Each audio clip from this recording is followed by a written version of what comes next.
Bismillahirrahmanirrahim. Assalamualaikum warahmatullahi taala wabarakatuh. Selamat pagi semua. Alhamdulillahirabbil alamin wassalatu wassalamu ala asyrafil anbiya'i wal mursalin wa ala alihi wa sahbihi wa barik wasallim ajma'in. Bertemu kita sekali lagi dalam rancangan live bersama saya Aizat Ismail di Facebook page Hartanah dan Anda. Selamat datang saya ucapkan kepada anda semua yang setia bersama-sama saya setiap pagi dari jam 10 hingga 11 untuk mengikuti kelas online bersama saya. Dan saya ucapkan selamat datang juga kepada rakan-rakan FB yang baru saja join ataupun yang baru saja follow page Hartanah dan Anda. Diharapkan anda semua dapat memanfaatkan masa bersama dengan saya untuk belajar dan juga untuk mendapatkan sedikit sebanyak tips dan juga informasi berkaitan dengan hartanah khususnya dalam bidang undang-undang. Saya kenalkan diri saya, nama saya Aizat Ismail ataupun lebih mesra dikenali sebagai Coach Isaac. So tuan-tuan dan puan boleh panggil saya Coach Isaac. So kalau misal kata ada apa-apa pertanyaan, ada apa-apa persoalan yang bermain di fikiran ataupun di minda tuan-tuan dan puan semua, minta tolong tuan-tuan dan puan kongsikan di dalam ruangan komen supaya saya dapat menjawab soalan tuan-tuan dan puan semua tu dengan baiklah. So insyaAllah kalau misal kata ada apa-apa soalan, jangan segan, jangan malu, terus bertanya, terus masukkan pertanyaan tuan-tuan dan puan tu dalam ruangan komen supaya saya boleh komen pertanyaan tuan-tuan dan puan semualah. Boleh tolong menjawabkan apa yang bermain di fikiran anda. Dan saya harapkan siapa yang dah join ni tolong sharekan rancangan live ni kepada rakan-rakan yang lain supaya lebih ramai lagi yang boleh join kita pada pagi ni, insyaAllah. So yang dah join tu, saya nampak nama Mita Marsita di situ. Terima kasih Mita. Assalamualaikum Mita. Tolong sharekan Mita. Tolong sharekan kepada rakan-rakan yang lain supaya lebih ramai lagi yang boleh join kita pagi ni. InsyaAllah pagi ni kita akan kupas berkenaan dengan topik CKHT ataupun Cukai Keuntungan Harta Tanah. So saya akan kupas, boleh rujuk slide yang saya dah tepekkan kat belakang tu. Jadi siapa-siapa yang mungkin pertama kali mendengar perkataan CKHT ataupun Cukai Keuntungan Harta Tanah tu, jadi inilah masanya untuk anda belajar bersama dengan saya. Sekurang-kurangnya hari ini kita cubalah untuk tengoklah apa yang saya cuba kupas. Saya dah buat slide presentationnya, dan daripada slide tersebut tu saya dah terangkan, insyaAllah tuan-tuan dan puan mudah untuk memahami apa yang saya cuba sampaikan. Okey, Mita dah share. Terima kasih Mita. Dah share kat grup FB dan Ren Kuantan. Terima kasih, Alhamdulillah. So kita tengok lagi siapa yang dah join. Siapa yang dah join tu tolong bagi salam. Ucap selamat pagi ke, ataupun paling-paling tidak pun lambai-lambaikanlah tangan. Sekurang-kurangnya saya tahu anda bersama-sama dengan saya. Tak adalah saya buka sorangan pagi ni. Alright, Faiza pun dah join. Saya nampak nama Faiza kat situ. Terima kasih Faiza. Faiza tolong sharekan Faiza. Tolong sharekan kepada rakan-rakan yang lain. Siapa lagi yang dah bersama-sama dengan saya? Saya kalau tengok kat skrin tu ada lebih kurang 8 orang 8 orang yang dah bersama, tapi saya tak tahu siapa yang dah join tu. Selagi anda tidak memperkenalkan diri, selagi itulah saya tak kenal siapa anda. So siapa yang dah join tu tolonglah bagi salam, tolonglah lambai-lambaikan tangan. Sebelum tu saya nak tanya, boleh dengar suara saya dengan jelas ke? Boleh dengar suara saya dengan jelas? Kalau boleh tolong type boleh di situ jelas coach ataupun clear coach. Tolong typekan di situ. Saya harapkan suara saya ni jelas, walaupun tak sedap tapi jelas lah, boleh didengar. Siapa lagi yang dah join? Haji Wahab pun dah nampak kat situ. Waalaikumsalam Haji Wahab. Terima kasih Haji Wahab, setia bersama-sama dengan saya setiap hari. Haji tolong sharekan Haji. Tolong sharekan, tarik lagi ramai-ramai kawan-kawan kita yang lain masuk. So boleh dengar ke suara saya jelas dan terang? Walaupun tak sedap. Jelas suara coach, Alhamdulillah. So Mita dah komen kat situ jelas. Alhamdulillah. Sementara nak tunggu kawan-kawan yang lain masuk ni, jom kita sembang kosong dulu. Kita ambil lah lebih kurang dalam 2 minit lah untuk sembang kosong. Macam mana rakan-rakan semua? Masih meneruskan dengan aktiviti marketing? Masih meneruskan dengan aktiviti sharing, berkongsi ilmu, berkongsi tips kepada rakan-rakan Facebook yang lain? Kalau tengok apa yang saya dah pun syorkan dalam rancangan live saya sebelum ni, saya dah mengingatkan rakan-rakan ejen hartanah, rakan-rakan perunding hartanah, pejuang-pejuang hartanah di luar sana supaya jangan berhenti jangan berhenti daripada menjalankan aktiviti untuk promosi.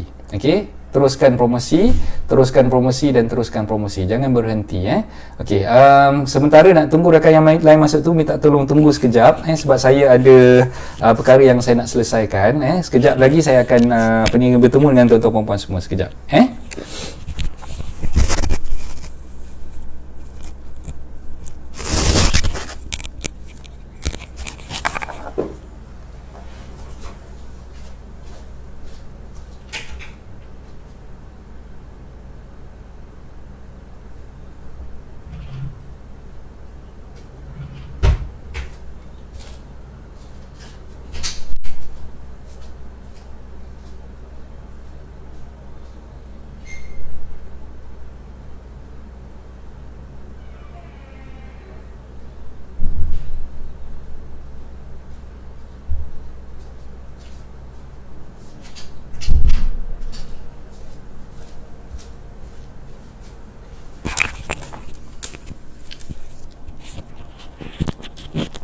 Jelas sekali suaranya, alhamdulillah, terima kasih.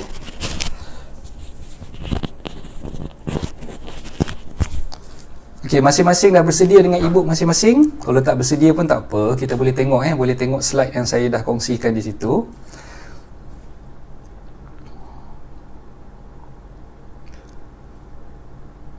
Okey, bagi siapa yang belum lagi mendapatkan e-book saya, tuan-tuan puan-puan boleh masuk ke link yang saya dah berikan. Kalau tengok dekat slide yang saya sediakan tu, bahagian bawah tu https://palang-palang hartanah-dan-anda.com/ebook tips hartanah. Boleh masuk ke link tersebut.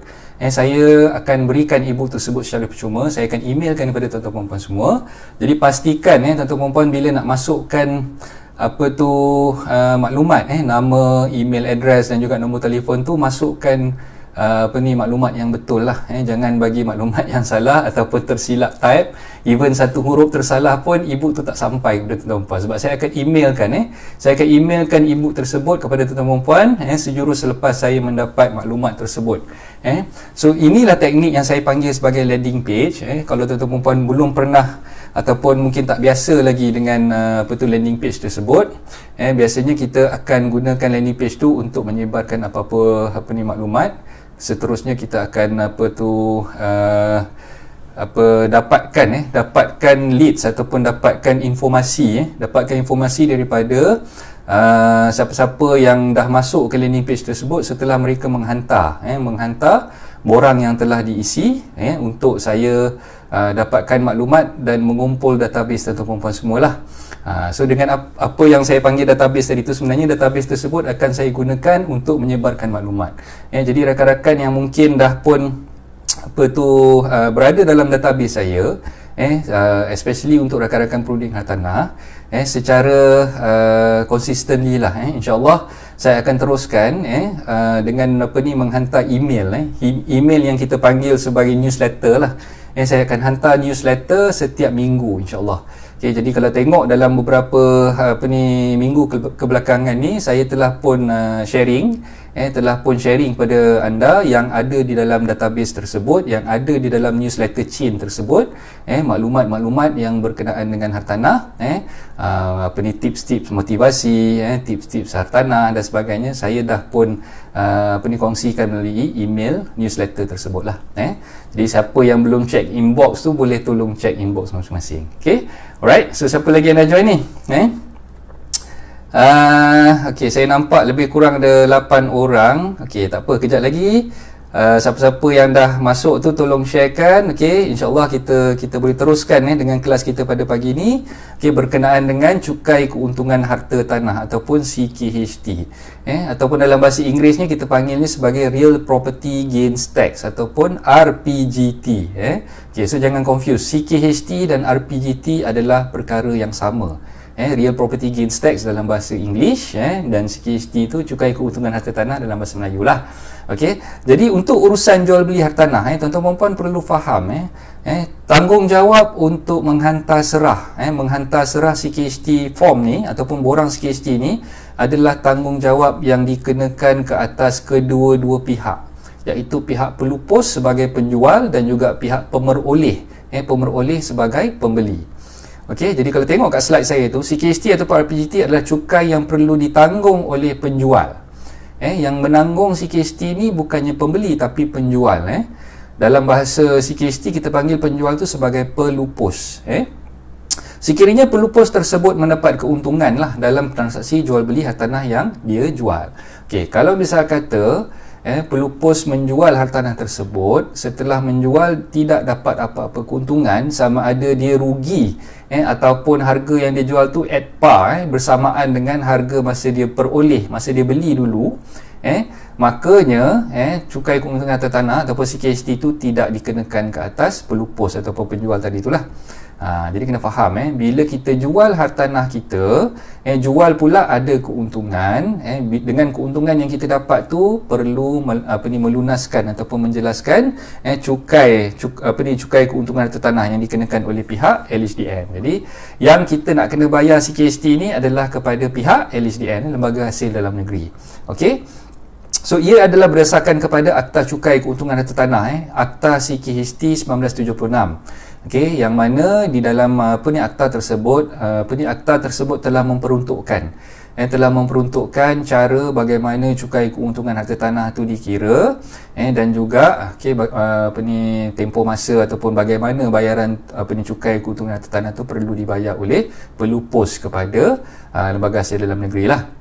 So kita perlu sedia maklum bahawa dalam urusan jual beli harta tanah, penjual perlu menanggung CKST tersebut lah. Manakala pembeli pula dia tak tanggung CKST, tapi pembeli dia akan menanggung apa yang dipanggil sebagai stamp duty. Okey, jadi kita perlu faham dua perbezaan yang jelas dan nyata di situ. Pembeli akan membayar ataupun akan menanggung stamp duty. Stamp duty itu pembeli punya tanggungjawab.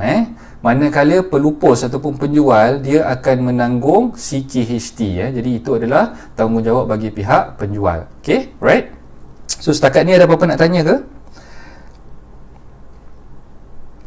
Okey, kita boleh move on dengan slide seterusnya. Okey, bagaimana CKHT dikira? Okey, so yang ni tuan-tuan puan perlu ambil kalkulator, perlu congak sendirilah. Perlu congak sendiri, kalau boleh, kalau katalah sekarang ni kita ambil contoh, ambil contoh, tuan-tuan puan ada rumah yang masa tuan-tuan puan beli dulu pada tahun katalah 2015 katakan. Pada tahun 2015 tuan-tuan puan beli dulu pada harga 150,000. Itu yang kita panggil sebagai harga pemerolehan, harga pembelian ataupun harga pemerolehan. Okey, jadi harga yang tuan-tuan puan beli dulu 150,000. Okey, sekarang ni pada tahun 2020 katalah tuan-tuan puan nak jual pada harga 200,000. Pada harga 200,000. Okey, maka kita dah boleh congak di situ perbezaan di antara harga tuan-tuan puan nak lupuskan sekarang ni tahun 2020 ni, iaitu 200,000, kita tolakkan dengan harga masa tuan-tuan puan beli dulu, yang mana tahun 2015 dulu beli dengan harga 150,000. Okey, jadi harga jual yang harga tuan-tuan puan jual sekarang ni tahun 2020 ni, kita tolakkan dengan harga beli. So kat situ dapatlah keuntungan. Jadi inilah formula mudah. Formula mudah yang kita nak kena fahamkan. Okey, ada yang setengah orang tu dia fikir, dia kena tengok berapa loan yang dia dapat, daripada loan tu berapa baki hutang. Daripada baki hutang tu sebenarnya berapa lagi yang dia perlu lunaskan ataupun bayarkan kepada bank. Daripada situ baru dia tolak dengan harga jual yang dia nak jual sekarang. Itu semua formula tahyul belaka. Formula-formula yang tak betul belaka. Jadi formula dia very simple. Fahamkan formula mudah ni. Harga kita jual sekarang tolakkan dengan harga yang kita beli dulu. Dapatlah keuntungan. Jadi daripada keuntungan di situ akan kita kira pula. Okey, so perenggan yang kedua tu, daripada keuntungan tersebut kita perlu tolak. Kita perlu tolak apa-apa kos untuk perolehan dan pelupusan hartanah tersebut, dan juga kos untuk menambah nilai ke atas hartanah tersebut yang mana dibenarkan oleh Lembaga Hasil Dalam Negeri lah. Okey, so macam ni, katalah tadi kita dah dapat keuntungan daripada 200,000 tolak 150,000, kita dapat keuntungan 50,000. Okey, 50,000 ni belum final amount bukannya final amount lagi Kita boleh ambil kira kos-kos yang terlibat masa kita nak beli rumah tu dulu dan juga masa sekarang ni kita nak jual. Okey, sebagai contoh, kos-kos yang terlibat kat situ adalah yang pertama legal fees. Legal fees termasuklah stamp duty-nya. Okey, masa kita nak beli dulu sasah bila kita nak beli rumah tu dulu ada stamp duty. Ada stamp duty dan juga ada yuran guaman legal fee yang kita dah bayar kepada peguam. Okey, katalah legal fee masa nak acquire, masa kita nak beli dulu tu 150,000 harganya, legal fee yang kita kena bayar katalah 3,000. Okey, daripada situ maknanya 50,000 yang tuan-tuan perempuan dapat sebagai keuntungan tadi tu boleh tolak kos masa tuan-tuan nak beli, legal fee dan juga stamp duty sebanyak 3,000 tadi. Okey, itu kos untuk perolehan ataupun pembelian hartanah tersebut. Okey, so yang saya masukkan lagi satu tu adalah kos untuk pelupusan. Maknanya tuan-tuan perempuan nak jual sekarang ni. Okey, katalah sekarang ni bila tuan-tuan perempuan nak jual, ada ambil ataupun ada gunakan khidmat perunding hartanah. Perunding hartanah. Jadi pelupus yang menggunakan khidmat perunding hartanah, jangan risau kerana kos tuan-tuan perempuan bayar komisen pada ejen hartanah boleh ditolak daripada keuntungan yang tuan-tuan perempuan dapat. Katalah kos untuk melantik ejen hartanah tadi, kalau kita kira harga 200,000, ejen hartanah punya komisen adalah 3% sebagai contoh, maka kat situ ejen hartanah punya komisen adalah 6,000. 3% kalikan dengan 200,000. So maka kos untuk bayar kepada ejen hartanah tadi pun boleh ditolak. Boleh ditolak daripada keuntungan yang kita dapat. So 6,000 kat situ boleh tolak. Lepas tu kos untuk pelubusan. Kalau kita ada engage dengan peguam, gunakan khidmat peguam untuk menyelesaikan legal fee peguam tersebut juga boleh dimasukkan sebagai jumlah yang boleh ditolak. Jumlah yang boleh ditolak di situ. Okey, yang seterusnya kos untuk menambah nilai ke atas hartanah tersebut. Okey, katalah dulu tuan-tuan perempuan beli pada harga 150,000, rumah tersebut bare unit, tak ada apa-apa renovation yang dibuat. Okey, jadi sekarang ni tuan-tuan perempuan ambil pendekatan, ambil langkah selepas dah beli rumah tu dulu, tuan-tuan perempuan buat renovation yang ada buat extension, ada buat tambah kitchen ke, tambah dia punya porch ke, ada buat apa-apa kerja-kerja renovation kat atas rumah tu yang boleh menambah nilai yang boleh menambah nilai kat atas rumah tersebut. Jadi bila boleh tambah nilai kat atas rumah tersebut, renovation yang tuan-tuan perempuan dah jalankan tu pun boleh diambil kira sebagai kos untuk tambah nilai rumah tersebut dan boleh ditolak daripada keuntungan yang tuan-tuan perempuan dapat. So tadi dah kita dah congak lah lebih kurang. Okey, legal fee untuk perolehan lebih kurang dalam 3,000 sebagai contoh. Kemudian legal fee untuk pelupusan yang penjual perlu tanggung lebih kurang katalah 3,000 juga. Okey, so dah 6,000 di situ. Lepas tu komisen yang dibayar kepada ejen hartanah katalah 6,000. Jadi 6 campur 6 ada 12,000 di situ. Kemudian renovation yang tuan-tuan perempuan dah buat ke atas hartanah tersebut, katalah renovation tu lebih kurang dalam 20,000. 20,000. Jadi katalah yang tadi tu 12,000 campur 20,000. Jadi ada 32,000. 32,000 kos yang boleh ditolak daripada keuntungan yang tuan-tuan perempuan dapat. Jadi kalau keuntungannya tadi ada 50,000, makanya yang baki tinggal tu sajalah yang boleh dikenakan cukai. Okey, tapi nanti sabar dulu, saya kena kupas lebih lanjut berkenaan dengan perkara ni tadi. Maknanya bila tuan-tuan perempuan nak guna pakai pengiraan yang saya sebutkan tadi ni, kena pastikan yang tuan-tuan perempuan ada bukti yang bertulis. Maksudnya di situ, kalau katalah ada yuran guaman yang tuan-tuan perempuan dah bayar, kena pastikan ada invoice yang dikeluarkan oleh peguam, ada receipt yang dikeluarkan oleh peguam. Kalau misal kata masa nak beli rumah tu dulu, nak peroleh ada legal fee-nya, katalah tadi 3,000 sebagai contoh, so 3,000 tu ada invoice yang dikeluarkan dan tuan-tuan perempuan perlu lampirkan invoice tersebut berserta dengan receipt yang tuan-tuan perempuan dah bayar. Okey, masa nak lupuskan sekarang ni, katalah legal fees-nya pun 3,000 juga. Jadi perlu dapatkan receipt dan juga invoice daripada peguam yang menguruskan penjualan hartanah tersebut. Kalau misal kata ada lantik ejen hartanah ataupun perunding hartanah, pun kena pastikan ada receipt yang dah dikeluarkan oleh agensi hartanah tersebut. Sebab tu penting okey, ini saya nak tekankan di sini, penting untuk tuan-tuan perempuan melantik ejen hartanah yang berdaftar, kerana ejen hartanah berdaftar ni memang dia akan keluarkan apa yang dipanggil sebagai receipt, dan juga bila kita dah terima receipt tu tersebut boleh kita guna pakai lah. Kalau tuan-tuan perempuan rantik broker yang tidak berdaftar, broker tanah yang tidak berdaftar, bila kita nak jual tanah tu nanti, ataupun kita nak gunakan khidmat broker yang tidak berdaftar ni tadi, mungkin resit yang dikeluarkan tu tak boleh diterima pakai oleh pihak LHDN. Okay, jadi kita kena pastikan yang kita nak lantik itu adalah ejen hartanah yang berdaftar, yang mana resit yang dikeluarkan oleh ejen hartanah berdaftar tadi tu boleh digunakan untuk tujuan pengurangan CKST ataupun cukai keuntungan harta tanah yang boleh kita dikenakan oleh pihak lembaga hasil. Alright. So bila dapat baki akhir, tadi, katalah baki akhir tadi kita dah kira 18,000 kan. So 18,000 tadi tu didarabkan dengan peratusan CKST yang dikenakan berdasarkan kepada tahun bila anda menjual hartanah tersebut ataupun bila tahun anda melupuskan hartanah tersebut. Okey, katalah tadi anda acquire property itu pada tahun 2015. 2015. Sekarang ni tahun 2020. Makanya sekarang ni merupakan tahun yang ke-5. Okey, tahun yang ke-5. Dia bukannya kira 2020 tolak 2015, dia bukan kira secara lamsam, secara pukal macam tu saja. Dia kena tengok tarikh. Tarikh SNP. Tarikh SNP, bukannya tarikh kita start bayar loan ke apa, bukan. Ikut tarikh SNP masa kita beli dulu. Katalah SNP masa kita beli dulu tarikhnya adalah 1 hari bulan 4, 1 hari bulan April 2015. 1 hari bulan April 2015. Maknanya sekarang ni kita kira 2015, 2016, 2017, 2018, 2019, 2020. Maka 1 hari bulan April 2020 adalah tahun yang kelima.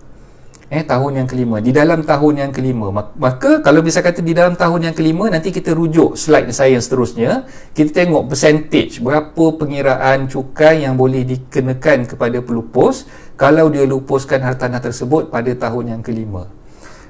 Okay, so kena faham di situ. Pengiraan tu adalah berdasarkan kepada tarikh pemerolehan, tarikh dalam SNP masa kita beli dulu. Okay, so kena ikut exactly, kena kira betul-betul. Kalau dulu kita peroleh pada 1 bulan April 2015, kita kena kira sampai 1 bulan April 2020. Itu setakat tahun berapa yang kita dah acquire ataupun dah beli hartanah tersebut. Okay, so sebab dia berdasarkan kiraan tahun bila. Berdasarkan kiraan tahun bila hartanah tersebut dibeli, dan berdasarkan pengiraan tersebut kita kena kira tempoh tu masih lagi dalam tahun keberapa. Katalah tahun yang pertama dengan kedua jumlahnya ada lain, tahun ketiga dengan tahun keempat jumlah percentage yang dikenakan tu ada lain, tahun kelima ada jumlah percentage lain, tahun keenam onwards ada percentage lain. Jadi kita tengok bila sebenarnya kita beli dan bila kita jual hartanah tersebut, kita kena kira berapa jumlah tahunnya. Okay, alright. Jadual tu kejap lagi saya akan tunjukkan dalam slide yang seterusnya. Okay, setakat ni tuan-tuan puan ada apa yang nak ditanyakan? Okay, Amirul dah join, terima kasih Amirul. Okay, sorry saya baru sempat tengok skrin ni. So, Waalaikumsalam Amirul. Okay, terima kasih. Okay, Encik Jai pun ada. Okay, terima kasih Tuan Jai. Jauh daripada Kota Baru Tuan Jai. Okey, Tuan Nasrul pun ada. Terima kasih. Waalaikumsalam. Baru balik dari pasar beli bekalan. Okey, alhamdulillah. So pastikan bekalan-bekalan yang dibeli tu orang kata apa cukuplah untuk orang kata apa kegunaan di rumah masing-masing. Okey, Tuan Hisham pun dah join, terima kasih. Tuan Akhil Hakim pun dah join. Terima kasih semua yang dah join ni. Okey, saya mohon minta tolong siapa-siapa yang dah join ni tolong kongsikan rancangan live ni kepada rakan-rakan yang lain supaya kita boleh tarik lagi ramai lagi kawan-kawan kita untuk join bersamalah. Okey, seterusnya kita dah faham So setakat apa yang saya terangkan tadi tu faham ke? Boleh tolong type faham di situ Kalau tuan-tuan perempuan tak faham, tulis tak faham. Kalau faham, tulis faham Sekurang-kurangnya saya tahu yang tuan-tuan perempuan follow saya nampak apa yang saya cuba terangkan di situ kalau tak faham, boleh tolong tulis tak faham. Nanti saya boleh terangkan lebih lanjut saya boleh rewind balik apa yang saya cuba sampaikan tadi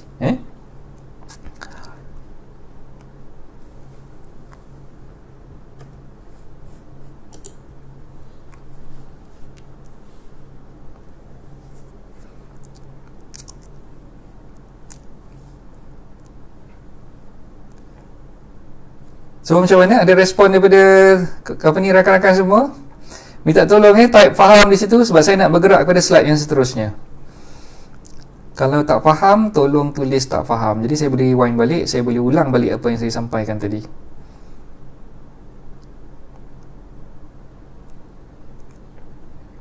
Haji Wahab, okey Haji Wahab? Boleh nampak? Boleh faham apa yang saya terangkan? Faizah masih ada lagi? Faizah macam mana? Okey.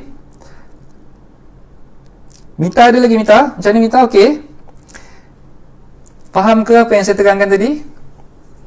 Okey, Mita kata faham. Okey, alhamdulillah. Okey, yang lain-lain macam mana? Perlu ada invoice dan receipt. Yes, betul Tuan Eddie pun dah terangkan di situ, dah masukkan kat situ macam mana yang saya terangkan tadi apa-apa pengurangan yang kita nak mohon dengan lembaga hasil untuk cukai yang dikenakan tersebut bukan setakat kita nyatakan tanpa bukti. Kita kena nyatakan berserta dengan bukti lah. Kena ada buktinya. Kalau katalah ada cost renovation, kena pastikan renovation cost yang kita dah buat tu kita kena simpan resit-nya, sampai kita nak lupuskan tu kita kena gunakan balik. Jadi kalau misalnya kata tuan-tuan ada buat renovation tapi panggil katalah kontraktor Indonesia ataupun worker-worker yang tuan-tuan bayar gaji hari, tak ada invoice, tak ada receipt, minta maaf sangat-sangat, benda macam tu tak boleh digunakan. Kena pastikan ada receipt, ada invoice yang dikeluarkan. So dua-dua tu perlu dilampirkan bersama bila kita nak hantar serah borang CKHT untuk dapatkan pengurangan cukai yang dikenakan. Kita perlu memastikan yang ada dokumen yang kita lampirkan lah. Alright, insyaAllah understood. Okay, terima kasih Tuan Haji. Amirul faham, tolak je harga beli dengan untung. Yes, okay. Tolak je harga beli dengan untung. Bukan tolak je harga beli dengan untung, tolak je harga beli dengan harga tolak je harga jual dengan harga beli. So dapatlah kat situ keuntungan. Daripada keuntungan tersebutlah yang kita akan tolak berapa kos yang kita dah incur untuk kita peroleh dan juga untuk kita lupuskan hartanah tersebut, termasuklah kos-kos yang melibatkan peguam, melibatkan ejen hartanah, melibatkan menaik taraf rumah tersebut. Jadi itu semua kita boleh lampirkan bukti yang kita dah bayar dan kita boleh gunakan untuk kita kurangkan cukai yang dikenakan. Okey, Pak Izzah kata ada. Okey, alright, terima kasih. Okey, Datuk Ridwan pun dah join. Terima kasih Datuk join. Okey, tolong untuk sharekan kepada rakan-rakan yang lain, tarik lagi ramai kawan-kawan kita untuk join. Okey, cuma bagi faham pasal receipt broker haram tu, ramai orang tak tahu coach. Oh, dia nak so emphasize kat situ. Okey. So kalau katalah receipt yang dikeluarkan tu, katalah tuan-tuan perempuan ni melantik ejen hartanah yang tidak berdaftar, yang tidak ada agensi. Dan kebiasaannya bila melantik ejen hartanah yang tak berdaftar ni, yang mengeluarkan receipt tersebut, katalah dia keluarkan, dia belilah receipt book, dia beli receipt book kat kedai stationery, dia gunakan receipt biasa macam tu je, dia tulis commission agent sebanyak berapa persen sebagai contoh kan. Okey, katalah jumlah yang dibayar untuk commission agent tu 6,000. Okey, dan receipt tu tidak ada butir-butir lanjut berkenaan dengan agensi hartanah yang broker tersebut bernaung. Okey. Jadi barang diingat kalau berlaku macam tu, kebarangkalian untuk receipt tersebut diterima oleh lembaga hasil adalah sangat tipis. Jadi tuan-tuan puan perlu emphasize sebagai ejen hartanah kita boleh gunakan perkara tersebut sebagai salah satu selling point kita. Sebagai salah satu selling point tuan-tuan puan semua sebagai ejen hartanah yang berdaftar. So educate people, educate masyarakat di luar sana untuk menggunakan khidmat perunding hartanah yang berdaftar, kerana bila mereka menjalankan aktiviti ataupun meneruskan dengan penjualan hartanah tersebut, jika tuan-tuan perempuan dah bayar komisen kepada mereka, mereka perlu mengeluarkan resit yang sah lah, resit yang boleh diguna pakai oleh tuan-tuan perempuan sebagai penjual untuk claim daripada lembaga hasil dalam negeri. Okey, jadi itu yang saya syorkan dan saya tekankan di sini. So jangan main-main bila kita lantik perunding hartanah yang tidak berdaftar ataupun broker, ataupun bahasa kasarnya broker haram lah, broker haram yang tidak mengeluarkan resit secara sah. Resit secara sah. Okey, resit secara sah ni mungkin kalau tuan-tuan puan tengok kebiasaannya resit yang dikeluarkan oleh agensi hartanah ni, dekat bahagian atas tu dia dah tulis kat situ nombor agensi dia yang berdaftar dengan lembaga penilai pentaksir ejen hartanah Malaysia. So dia ada juga, kalau misalnya kata rent ataupun perunding hartanah tu, dia ada nombor rent tag dia, ada nombor rent tag dia. Jadi bila pihak lembaga hasil tengok resit tersebut dikeluarkan oleh agensi hartanah, insya-Allah tidak ada apa-apa masalah lah. Boleh digunakan untuk mendapatkan pengurangan ataupun diskaun ataupun penolakan daripada duti cukai keuntungan harta tanah yang kita kena bayar kepada lembaga hasil. Okey, alright. So kalau broker haram ni macam mana dia nak keluarkan resit kan, dia pun tidak ada agensi. Dan kalau katalah dia keluarkan resit, dia beli kat kedai stationery, resit tu pun tak boleh diguna pakai, tak boleh diterima, oleh lembaga hasil. Jadi itu yang kita perlu fahami lah.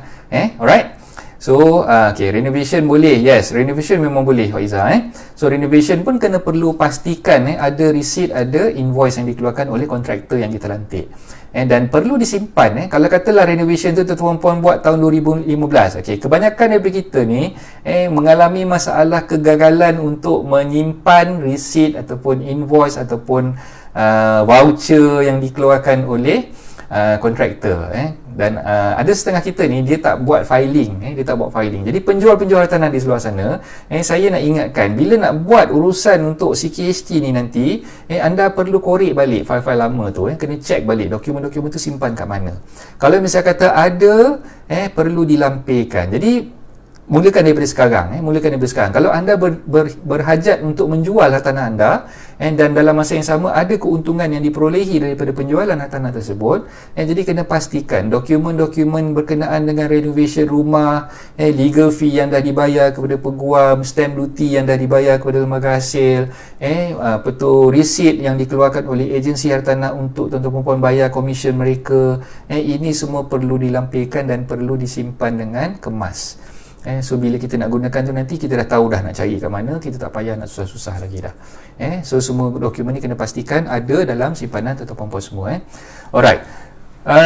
Faizal tanya ni, kalau tak ikut plan. Kalau tak ikut plan sebenarnya itu tidak menjadi masalah. Bukannya dia perlu tapi sebaik-baiknya kalau boleh, renovation yang dah dibuat tu diluluskan oleh pihak Majlis Perbandaran.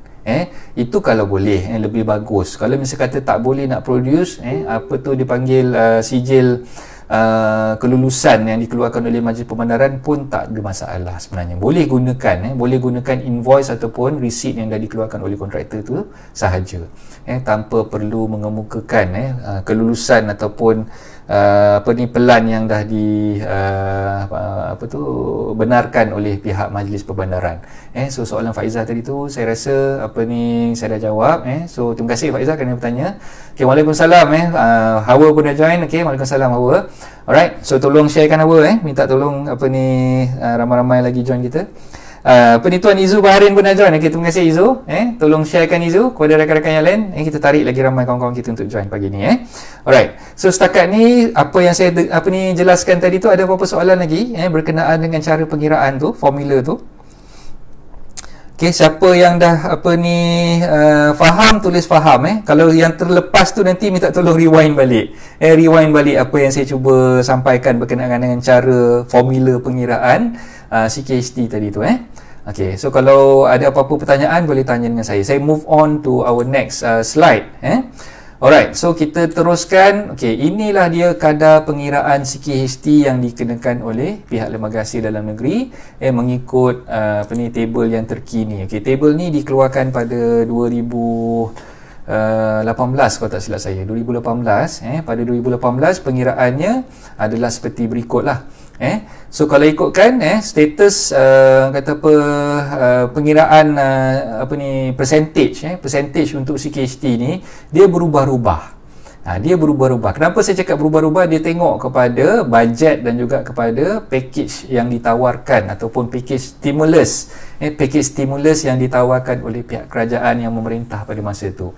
Jadi untuk CKHT yang saya lampirkan di sini adalah yang telah announce ataupun yang telah diumumkan oleh kerajaan pada tahun 2018.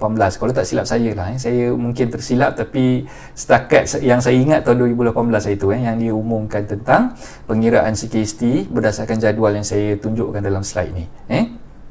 Jadi untuk tahun ni masih lagi terpakai, tahun 2020 ni masih lagi terpakai jadual yang saya lampirkan di slide tersebut. Yang mana tuan-tuan dan puan perlu tengok dia ada 3 kolom kat situ. Individu, warga negara Malaysia dan permastautin tetap. Jadi kalau kita tergolong dalam kalangan individu, warga negara Malaysia, kita kena follow table yang pertama tu. Yang kedua, individu bukan warga negara Malaysia dan bukan permastautin tetap. Okey, jadi kalau anda sebagai pelupus, anda bukannya Malaysian, anda bukannya warga negara Malaysia, jadi anda perlu follow table yang kedua yang saya dah lampirkan di situ.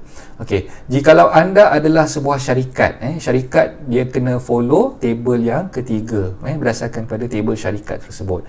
Jadi dia tengok pada siapa yang melupuskan. Individu lain, individu warga negara Malaysia lain, individu bukan warga negara Malaysia lain pengiraan dia, untuk syarikat lain pula pengiraan dia. Okey, tengok pula pada tempoh pegangan. Jadual yang pertama tu yang saya tengok yang paling kiri sekali, kalau tengok kat situ tempoh pegangan. Tempoh pegangan, kalau sekiranya tuan-tuan puan jual hartanah tersebut dalam tempoh 3 tahun selepas tarikh pemurulihan. Dalam tempoh 3 tahun selepas tarikh pemurulihan, maka dia punya cukai yang boleh dikenakan adalah sebanyak 30%. 30%. Tinggi cukai dia. Jadi kalau katalah tuan-tuan puan beli dulu tahun 2018, sekarang ni baru tahun 2020, masih lagi dalam tempoh 3 tahun. Jadi cukai yang boleh dikenakan oleh lembaga hasil dalam negeri ke atas keuntungan yang tuan-tuan puan akan dapat tersebut adalah sebanyak 30% daripada keuntungan tu. Katalah tadi kita dah kira sebagai contoh yang saya sebutkan sebelum ni, keuntungan yang diperolehi adalah 18,000. Setelah ditolak legal fee, setelah ditolak agency punya fee, setelah ditolak cost renovation, jadi keuntungan yang tuan-tuan puan dapat tu katalah 18,000. Jadi 18,000 tu perlu dikali ataupun didarabkan dengan 30%. 30% kena sedekahkan kepada lembaga hasil dalam negeri. Sama-samalah kita menyumbang untuk negara. Alright, itu kalau dalam tempoh 3 tahun selepas tarikh pemulihan. Dalam tempoh dalam tahun keempat, dalam tahun keempat selepas tarikh pemurulihan, dia punya cukainya dikurangkan menjadi 20%. Jadi makin lama kita simpan rumah tu, makin berkuranglah kadar cukai ataupun peratusan yang dikenakan oleh pihak lembaga hasil. Okey, dalam tahun kelima selepas tarikh pemurulihan, dia akan jadi 15% pula. Manakala yang ni yang saya sebutkan berdasarkan kepada kerajaan yang memerintah terdahulu, bila dia keluarkan jadual ni, yang tahun ke-6 tu, kebanyakan orang dia salah faham. Dia ingat kalau dulu masuk tahun yang ke-6 dia dah tak ada apa-apa cukai, yang dikenakan untuk CKST ni dah tak ada dah. Tapi daripada ihsan kerajaan yang terdahulu, masuk tahun yang ke-6 onwards masih lagi ada 5% cukai yang dikenakan. So kena faham, kena ingat tentang perkara tersebut. Kalau tuan-tuan perempuan nak jual, kena pastikan katalah tahun tu dah masuk tahun yang ke-10, bukannya tahun yang ke-10 tak ada cukai, masih lagi ada cukai. Sebab dia kata tahun yang ke-6 dan ke atas. Tak kira lah dah berapa tahun tuan-tuan perempuan simpan rumah tu, dah lebih daripada 6 tahun, dah lebih daripada 7 tahun, masuk tahun yang ke-10, masuk tahun yang ke-12 dan sebagainya, masih lagi ada 5% cukai yang dikenakan oleh pihak lembaga hasil berdasarkan kepada jadual yang baru ni. So tu kena faham, tu kena ingat.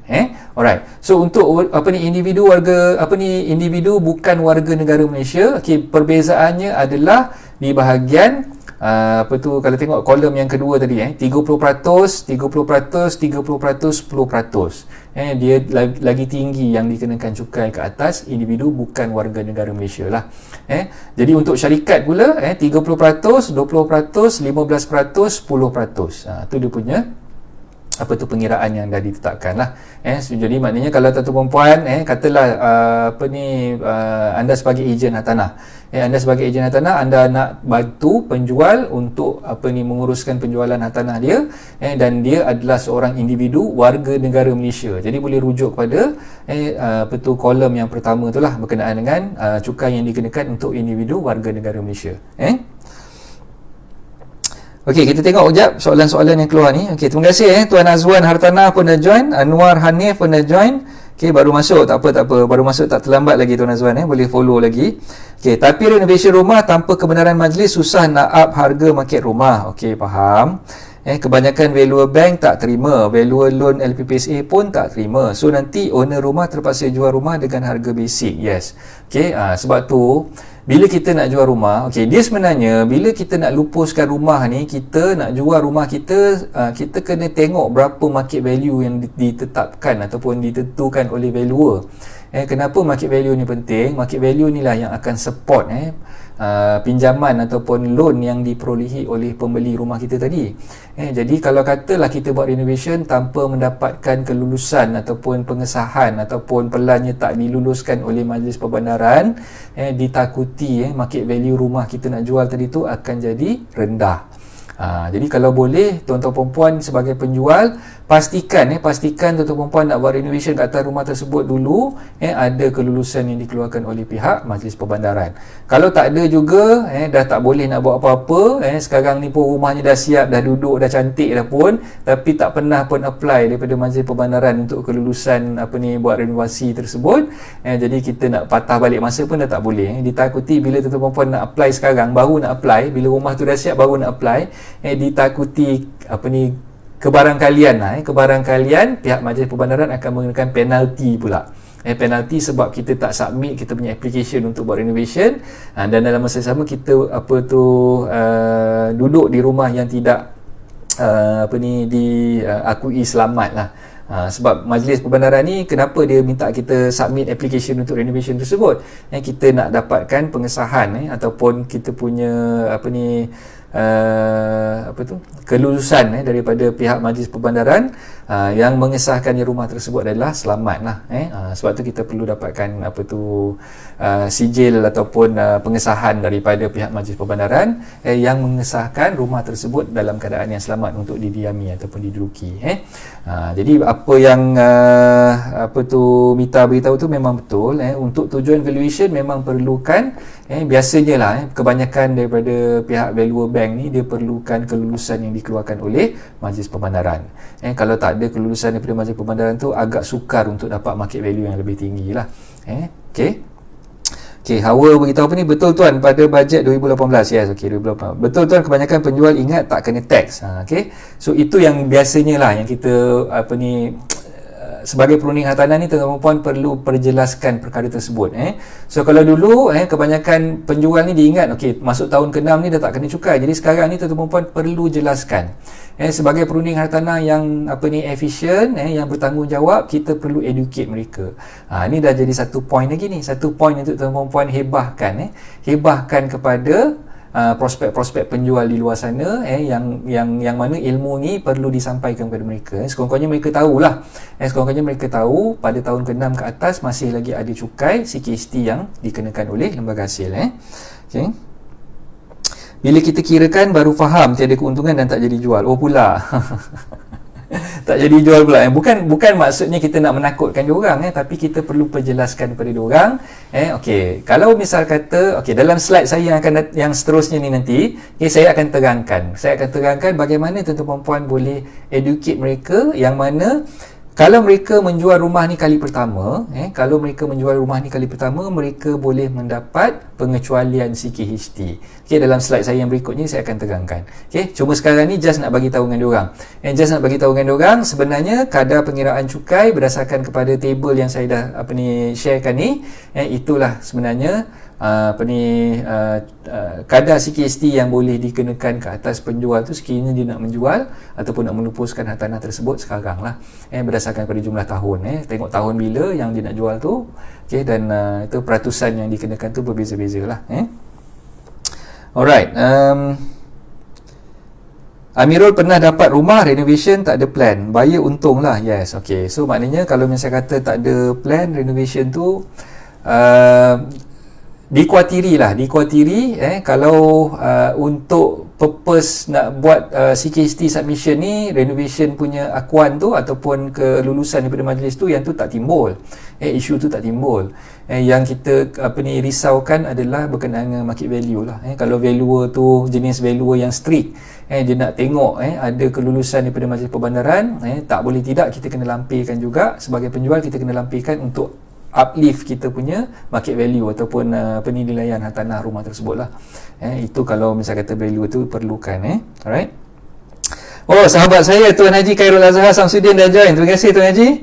Okay, Tuan Haji Warung Kuat daripada PPZ, sahabat saya. Kalau tuan-tuan perempuan ingin kata apa, melunaskan zakat, melunaskan zakat pada PPZ Mawib, boleh apa ni kontak dengan Tuan Haji apa ni Khairul lah. So ni sahabat-sahabat saya ni daripada zaman-zaman sekolah lagi. Alright, okay, Faiza jelas. Okay, terima kasih Faiza. Alright. Siapa yang tak berapa clear, okay, dengan table yang saya lampirkan ni, siapa yang tak berapa clear, tolong komen di ruangan komen tak berapa faham, coach. Saya minta coach jelaskan lagi. Okay, so tak faham, explain further.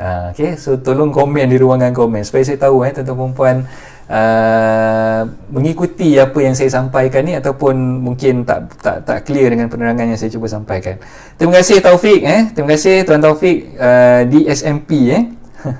Wah, ni apa ni, di SMP ni Datuk ni, Datuk Taufik. Okey, Datuk Taufik. Terima kasih Datuk Taufik. Okey, so siapa-siapa yang dah join ni tolong sharekan video ni kepada rakan-rakan yang lain. Kita tarik seramai mana yang boleh untuk belajar bersama-sama kita pagi ni. Clear, hari ni terlebih kacak. Oh, tak habis-habis dengan kacak. Amirul, macam-macam Amirul ni. Okey, so kita teruskan dengan kita punya slide seterusnya.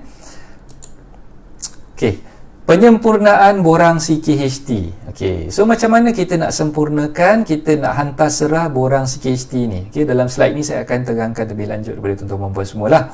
Okey, so dalam urusan CKHT, sekiranya pihak-pihak diwakili oleh peguam, kalau katalah tuan sebagai penjual, ada peguam sendiri, kalau tak pun sebagai apa ni pembeli, ada peguam tuan-tuan puan sendiri.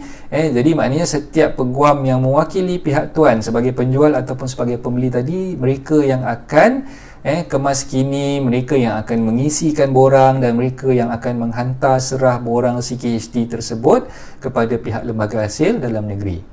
Okey, so ada yang tanya, boleh tak kalau saya buat sendiri? Saya sebagai penjual, saya tak lantik peguam, saya nak buat sendiri. Jawapannya boleh. Boleh, tak ada masalah. Okey, cuma kena tahulah cara nak isi borang tu macam mana. Okey, so borang CKHT tu sebenarnya boleh diperolehi secara percuma. Boleh muat turun, boleh download secara percuma daripada laman web lembaga hasil dalam negeri lah. Okey, so boleh dapatkan secara percuma. Kalau nakkan borang CKHT tu saya hantarkan pun boleh, tak ada masalah. Saya boleh bagi je. Minta apa ni tuan-tuan puan WhatsApp saya nanti 012 655 0685 012 655 0685. Okey, saya masukkan nombor telefon saya kejap. Okay, so boleh WhatsApp saya, nanti saya akan minta tuan-tuan perempuan bagi email address. Saya boleh emailkan borang CKHT tersebut kepada email tuan-tuan perempuan. Okay, so bila dah dapatkan borang CKHT tadi, kena tahulah cara nak isi borang tu macam mana dan apakah dokumen yang perlu tuan-tuan perempuan lampirkan untuk dihantar serah kepada pihak lembaga hasil dalam negeri. Okay, so untuk hantar serah borang CKHT ni, kalau katalah tuan-tuan perempuan dah lantik peguam, peguam yang akan menguruskan kesemuanya lah. Okay, dia ada beberapa borang untuk penjual, untuk penjual ataupun pelupus, borang yang perlu tuan-tuan perempuan isi dan hantar serah adalah borang CKHT 1A. Borang CKHT 1A. Tengok pada apa ni slide yang saya dah kongsikan ni, kat sini CKHT 1A untuk pelupus ataupun penjual. Okay, untuk pembeli, pembeli pun kena hantar serah. Dia ada borang CKHT 2A. Jangan salah faham di situ. Bukan kewajipan untuk declare ataupun menghantar serah borang CKHT ni hanya terletak kepada penjual semata-mata. Tidak. Penjual dan juga pembeli, dua-dua sekali kena hantar serah. Jadi pembeli jangan risau sebab pembeli biasanya dia ada peguam. Untuk penjual ni yang kadang-kadang dia tak ada peguam, dia tumpang dengan peguam pembeli. So penjual yang saya ingatkan tadi, penjual perlu faham kalau dia tak minta lawyer yang menguruskan urusan jual beli bagi pihak pembeli tadi, yang dia tumpang peguam tadi tu, dia tak minta lawyer tu untuk prepare dan hantar serah borang CKHT 1A ni tadi, maka lawyer ni pun akan buat tak tahu je. So biasanya lawyer akan buat hanya untuk pembeli sahaja. Untuk pembeli sahaja. So bila ada arahan daripada pihak penjual untuk lawyer pembeli tu hantar serah borang tersebut, barulah lawyer bagi pihak pembeli tadi ni akan bantu tuan-tuan dan puan sebagai penjual untuk menghantar serah borang 1A tersebut pada lembaga hasil. Tapi bantuan di situ bukannya membantu secara percuma. Biasanya lawyer akan kenakan charges ataupun akan kenakan yuran guaman untuk tujuan tersebut lah. Sebab dia memerlukan proses untuk mengisi borang, proses untuk melampirkan dokumen-dokumen yang diperlukan, dan juga proses untuk menghantar serah borang tersebut kepada pihak lembaga hasil dalam negeri.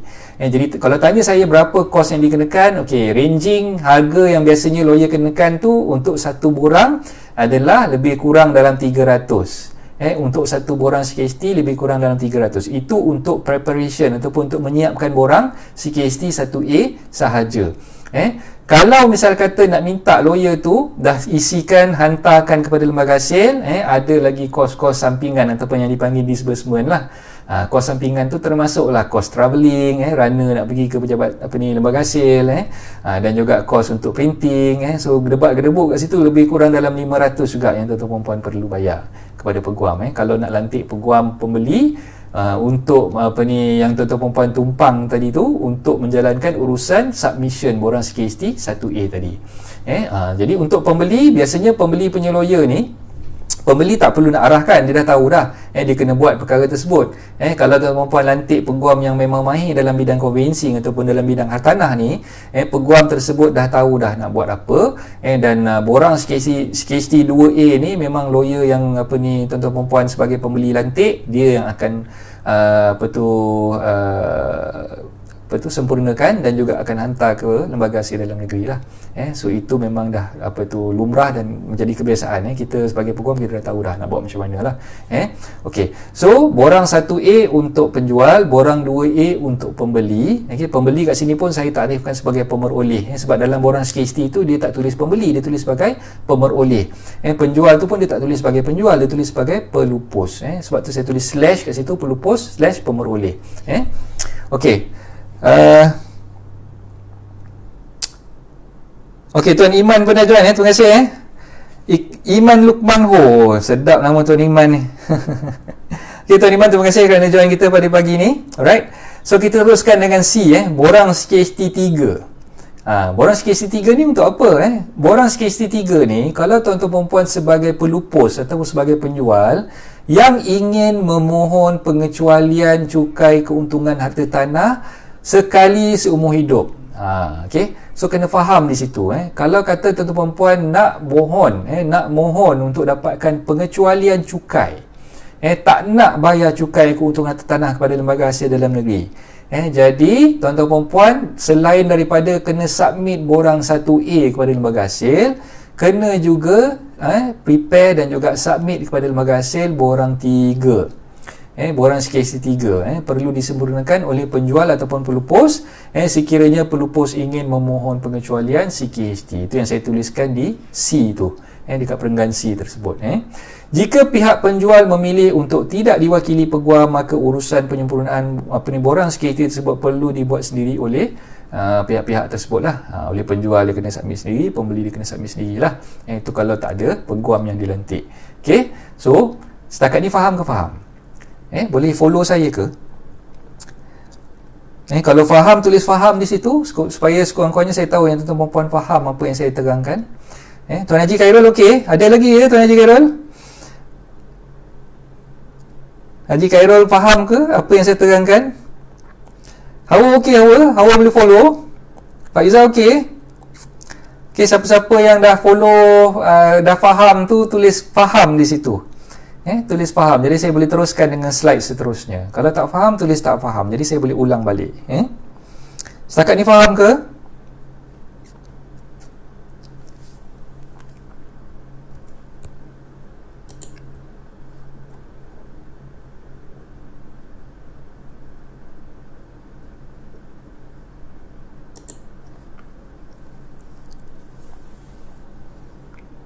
Minta tolong siapa-siapa komen.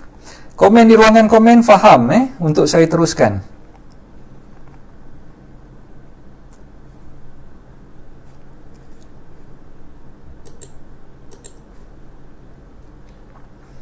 Okey, boleh ambil pen dan kertas, boleh catatkan apa yang saya sampaikan ni. Okey, tuan, apa implikasi kepada pembeli jika penjual ataupun peguam tak submit CKST ke LHDN ketika nak jual rumah tersebut? Okey. So ini soalan yang bagus, Implikasinya kepada pembeli, kalau misal kata pembeli tak submit borang CKST, sebenarnya dia ada dinyatakan ada dinyatakan di dalam akta CKST. Okey. Pembeli pun sebenarnya diwajibkan untuk submit hantar serah borang CKST tersebut atas kapasiti dia sebagai pembeli. Kalau dia tidak hantar, ada penalti yang boleh dikenakan ke atas dia lah, atas kegagalan dia untuk declare ataupun submit borang CKST 2A tadi tu. Saya tak ingat berapa apakah penalti yang dikenakan tu, saya tak berapa ingat. Tapi untuk menjawab soalan Hawa tadi tu, sebenarnya implikasinya kalau dia gagal menghantar serah sebagai pembeli, dia tidak menghantar serah borang CKST 2A, Lembaga Hasil Dalam Negeri boleh mengambil tindakan ke atas dia lah. Untuk penjual memang lagi teruk, bila dia tak hantar serah borang CKST 1A, ataupun kalau dia nak buat pengecualian, dia tak hantar borang 3 tadi tu, Lembaga Hasil Dalam Negeri pun boleh kenakan penalti ke atas dia. Dalam slide seterusnya ni nanti saya akan terangkan. So setakat slide yang saya tengah pause sekarang ni, faham Okey, Mita dah tulis faham. Terima kasih Mita. Okey, so Hawa, adakah saya menjawab soalan Hawa tadi? Okey, jadi secara dasarnya memang ada penalti, ada penalti, cuma saya tak ingat apa penalti yang dikenakan oleh pihak lembaga hasil. Jadi tuan-tuan puan perlu faham, dua-dua pihak, penjual selaku pelupus kena submit borang 1A dan juga borang 3 kalau dia nak apply pengecualian, dan juga pembeli dia perlu submit borang 2A untuk submit kepada lembaga hasil dalam negeri. Okey, so nak submit tu kat mana? Okey, lupa pula nak masukkan dalam slide ni. Submit borang CKST ni kena ingat kat mana fail lembaga hasil ataupun fail income tax tuan-tuan puan semua didaftarkan. Katalah macam saya dulu daftarkan saya punya fail lembaga hasil di Jalan Duta. Jadi bila saya nak submit borang CKST tu, saya perlu hantarkan di Jalan Duta lah. Kalau katalah tuan-tuan puan ni dah transfer, dah pindah file tu, dah pindah file daripada Jalan Duta, katalah tuan-tuan puan dah transfer pergi ke JB katakan. Jadi kena hantar file borang CKST tu di JB lah, sebab file tuan-tuan puan dah transfer ke JB. Jadi kena hantar di cawangan yang tuan-tuan puan daftarkan, ataupun di mana file lembaga hasil tuan-tuan puan didaftarkan. Itu sebenarnya dia punya borang submission tu perlu dihantar. Okey, katalah tuan-tuan puan ni tak tahu. Saya tak ingat lah coach, dulu masa saya buat file lembaga hasil tu, majikan yang tolong buatkan. Saya mana tahu, saya ada nombor rujukan file cukai pendapatan je, yang depan di SG something tu kan, okay, ataupun OG something tu. Okay, kalau saya tak ingat dan tak tahu kat mana file saya ni, nak submit ke mana? Okay, kalau begitu, kalau tuan-tuan puan tak tahu, hanya satu cawangan main lembaga hasil dalam negeri, satu cawangan besar dia yang menguruskan tentang CKST ni adalah di Cyberjaya. Jadi kalau tak tahu kat mana cawangan yang nak hantar, tuan-tuan puan sebagai pelupus ataupun sebagai pemeroleh perlu hantarkan di cawangan lembaga hasil Cyberjaya. Kena pergi Cyberjaya, kena hantar borang tu ke situ. Okey, ada yang tanya boleh kurier tak? Boleh, tak ada masalah. Boleh kurierkan dokumen tersebut ke cawangan lembaga hasil Cyberjaya, unit CKHT.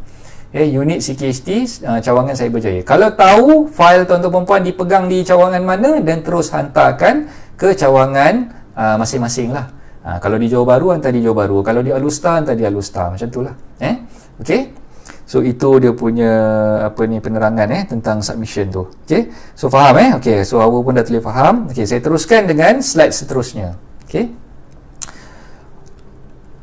Okey, bila borang CKHT perlu diserahkan kepada lembaga hasil dalam negeri?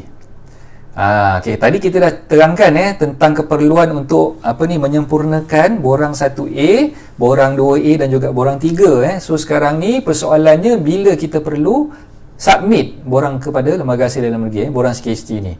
Okey, borang yang telah siap disempurnakan dan ditandatangani, yang dah design, yang ditandatangani bersama dokumen sokongan yang lain. Dokumen sokongan tu termasuklah invoice, receipt. Kalau buat renovation, renovation punya invoice, renovation punya receipt, yang kalau yang appoint agent, agent punya receipt, semua dokumen tersebut perlu di photostate.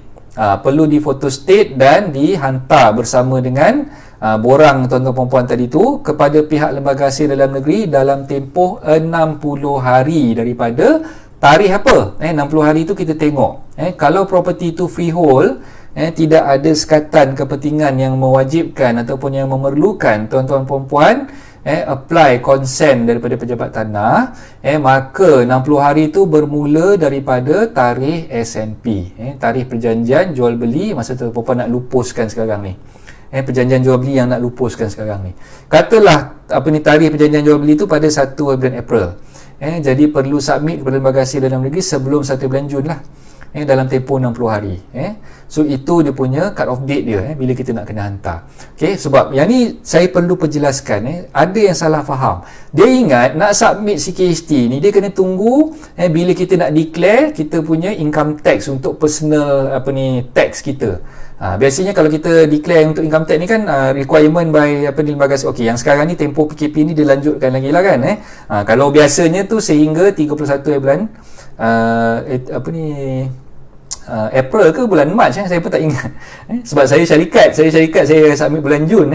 So kalau misal kata macam yang personal ni untuk income tax punya filing, yang e-filing tu kan, dia ingat bila nak hantar CKST ni dia kena tunggu tarikh nak buat e-filing. Salah. Itu adalah mitos semata-mata yang tuan-tuan perempuan perlu ubah perception tersebut. So nak submit CKST berdasarkan kepada tarikh. Kalau tuan-tuan perempuan menjual, melupuskan hartanah yang berstatus freehold yang tidak ada sekatan kepentingan, jadi perlu hantar serah borang CKST 1A tuan-tuan perempuan sebagai pelupus, dan juga borang 3 kalau nak applykan pengecualian yang dikenakan cukai CKST tadi tu, perlu dihantar serah dalam tempoh 60 hari daripada tarikh SNP tersebut. Okey, itu untuk hartanah berstatus freehold yang tidak ada sekatan kepentingan. Okey, kalau katalah tuan-tuan perempuan melupuskan hartanah yang berstatus leasehold, yang ada sekatan kepentingan, yang memerlukan konsen ataupun kebenaran pindah milik daripada pejabat tanah. Jadi tempoh 60 hari itu bermula daripada tarikh konsen diperolehi. Jadi jangan lupa perlu lampirkan juga salinan surat konsen ataupun salinan surat kebenaran pindah milik yang dikeluarkan oleh pejabat tanah tadi di dalam dokumen yang tuan-tuan perempuan nak hantar ke Lembaga Hasil Dalam Negeri, untuk membuktikan yang tuan-tuan perempuan hantar tu dalam tempoh yang ditetapkan, dalam tempoh 60 hari itu. Kalau lambat hantar serah, apa akan berlaku? Macam saya beritahu tadi, ada penalti yang boleh dikenakan oleh Lembaga Hasil Dalam Negeri tertakluk kepada budi bicara mereka lah. Penalti itu berapa kadarnya, minta maaf, saya terlupa, saya tak ingat nak tengok akta punya ni, dan saya tak dapat gambaran tu berapa penalti yang boleh dikenakan. Jadi saya minta maaf kat situlah. Tapi memang akan ada penalti yang boleh dikenakan oleh Lembaga Hasil Dalam Negeri kalau kita lewat hantar serah borang tersebut. Okey, Tuan Haji dah faham. Okey, terima kasih Tuan Haji bagi komen kat situ. Alright, so itu tempoh masa yang diperlukan. Alright, pengecualian CKST untuk kes-kes berikut. Okey, ni kalau misalnya kata tuan-tuan perempuan nak apply pengecualian, dan bila nak apply pengecualian perlu menghantar serah borang 3 bersama dengan borang 1A tadi. Okey, apa yang dikategorikan sebagai kes-kes yang mana tuan-tuan perempuan boleh apply pengecualian? Okey, yang pertama, pelupusan aset melalui hadiah ataupun hibah tanpa sebarang balasan. So makanya bila tuan-tuan perempuan nak menghibahkan ataupun menghadiahkan, katalah sekarang ni rumah ni milik saya sebagai ayah. Okey, milik saya sebagai ayah. Okey, sekarang ni saya nak hibahkan rumah saya ni kepada anak saya. Kepada anak saya. So bila saya nak hibahkan melalui dokumen hibah ataupun dalam bahasa Inggeris ni kita panggil deed of gift. Kita nak bagi sebagai hadiah kepada orang yang kita kasihi ataupun sayangi. Jadi bila kita hibahkan, tidak ada consideration di situ. Tidak ada balasan di situ. Maksud balasan kat situ tak ada harga jual lah. Ialah bila kita hibah mana ada harga jual kan? Kita bagi secara percuma. Jadi bila kita hibahkan kepada orang, kita tak perlu nak kena CKST lah. Maknanya CKST tak boleh dikenakan ke atas kita sebab tidak ada keuntungan yang diperolehi daripada hibah yang kita dah buat tu. Okey, itu yang pertama. Yang kedua, pelupusan aset menyebabkan kerugian ataupun tiada keuntungan. Okey, so kalau katalah tuan-tuan perempuan beli dulu harganya 150,000. 150,000 pada tahun 2015. Sekarang ni 2020, tuan-tuan puan dah cari buyer, tak ada juga buyer yang nak beli dengan harga 200,000. Turun sampailah harga asal. Masa tuan-tuan puan beli dulu 2015 pada harga 150,000. So dapat jual, ada buyer yang berminat nak beli pada harga yang sama. Harga yang sama masa beli tahun 2015 dulu, harganya 150,000 juga. Okey, maka perlu fahamlah di situ, bila kita jual tidak ada keuntungan ataupun kita jual ada mengalami kerugian, maka kita pun tak dikenakan CKHT juga. Alright, yang ketiga, pelupus ataupun penjual memohon pengecualian sekali seumur hidup menggunakan borang CKHT 3. Okey, so maka kalau katalah tuan-tuan puan tak pernah apply pengecualian untuk CKHT sebelum ni, katalah dah pernah jual hartanah sebelum ni. Okey, ni hartanah yang kedua. Hartanah pertama sebelum ni dah jual tapi bayar cukai keuntungan hartanah, tak minta pengecualian daripada lembaga hasil. Okey, hartanah yang ni yang nak jual kali ni adalah hartanah yang kedua, dan kali ni tuan-tuan puan nak apply pengecualian daripada lembaga hasil. Okey, so bila nak apply pengecualian daripada lembaga hasil, maka ini adalah rumah pertama dikonsiderkan yang tuan-tuan puan nak dapatkan pengecualian. Jadi kesimpulannya boleh mendapat pengecualian untuk rumah yang kedua ni. Sebab ini kali pertama apply. Bukannya dia tengok rumah yang kali pertama jual, tidak. Dia ikut kali pertama apply. Walaupun ni rumah yang ketiga ke, rumah yang keempat ke, kalau dulu rumah pertama, rumah kedua tak pernah apply pengecualian, rumah yang ni baru nak apply pengecualian, maka ia dibolehkan. Okey, jangan salah faham di situ.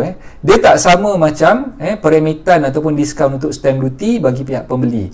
Saya dah terangkan tentang stamp duty semalam yang kita cerita pasal stamp duty, saya benar lupa. Saya dah cerita pasal stamp duty tu. Kalau stamp duty dia ikut rumah pertama yang kita beli. Kalau misalnya kata rumah tu kita beli kali yang kedua ataupun kali ketiga, automatik tak boleh dapat pengecualian ataupun peremitan duty stamp tu. Kalau misalnya kata untuk penjualan, untuk pelupusan harta tanah, dia tak ikut yang tu. Dia ikut bila kita apply. Once kita dah apply sahaja, maka kita tak layak untuk dapatkan pengecualian untuk rumah yang kedua. Kalau kali pertama kita jual dulu, kita tak pernah apply, dan kali kedua ni baru kita nak apply, barulah consider yang ni application kita yang pertama. So faham Saya harap penjelasan saya ni boleh nampak lah di situ Okey, Hawa faham Hawa yang saya terangkan tu? Haji Wahab okey? Yang lain-lain ni senyap je, tak ada respon pun. Mira macam ni Mira, okey? Pak Izzah? Okey, penerangan yang saya sampaikan untuk slide ni, faham Okey. Pengecualian CKHT ni untuk kes-kes yang saya sebutkan ni tadi bukan bermakna pengecualian untuk submit borang borang masih lagi kena submit. Okey, pengecualian untuk pengenaan tak dikenakan CKHT. So itu maksud saya pengecualian CKHT, bukannya bermaksud pengecualian untuk submit borang CKHT. Submit still kena submit. Walaupun anda jual, walaupun anda transfer melalui hibah, bagi secara orang kata apa percuma sebagai hadiah kepada orang yang anda kasihi, walaupun anda mengalami kerugian ataupun tak dapat apa-apa keuntungan sekalipun, bila kita melakukan proses transaksi pelupusan dan juga pemerolehan, dua-dua pihak, penjual dan pembeli kena submit borang CKHT itu. Tidak dikecualikan untuk submit, kena submit. Yang dikecualikan adalah untuk pengenaan CKHT tersebut. Itu maksud saya pengecualian tu bukan bermakna pengecualian tu tuan-tuan perempuan tak perlu nak submit, borang still kena submit. Okay, right? Okay, Faizal boleh okay kat situ. Okay, saya teruskan slide seterusnya Okay, bagaimana cara untuk kurangkan cukai? Okay, ni semua orang suka dengar macam mana cara nak kurangkan cukai. Sekiranya pelupus tidak berhajat untuk memohon dikecualikan sekali seumur hidup daripada pengenaan CKHT, pelupus boleh mengurangkan kadar CKHT yang boleh dikenakan oleh LHDN dengan mengemukakan apa-apa dokumen yang berkaitan sebagai bukti yang sahih berkenaan kerja-kerja menaik taraf atau renovation yang telah dilakukan oleh pelupus ke atas hartanah tersebut kepada pihak LHDN semasa borang CKHT 1A itu dihantar. Okey, dokumen yang telah lengkap, invoice, resit bayaran dan sebagainya perlu dikemukakan kepada LHDN, dan pihak LHDN mempunyai budi bicara untuk menentukan sama ada pelupus boleh memohon pengurangan CKHT ataupun tidaklah. Okey, so semua dokumen yang saya dah nyatakan tadi untuk dapatkan pengurangan ni perlu dilampirkan Tapi perlu diingat budi bicara untuk menentukan boleh pakai ataupun tak boleh pakai dokumen tersebut terletak solely kepada LSDN. So bukan kita yang nak kata apa, menentukan dokumen tu boleh ataupun tidak boleh diterima pakai. Yang nak menentukan ianya boleh ataupun tidak tu adalah pihak LSDN sendiri. Jadi tuan perempuan perlu faham dan perlu tahulah tentang perkara tersebut lah. So ini salah satu cara macam mana kita nak kurangkan cukai kita. Alright. Okay. So seterusnya berkenaan dengan retention sum. Retention sum. Tengok pada slide yang saya dah sharekan ni. Retention sum. Apa yang dimaksudkan dengan retention sum? Okay. Sementara tu saya minum sekejap. Tekak saya kering pula. Sorry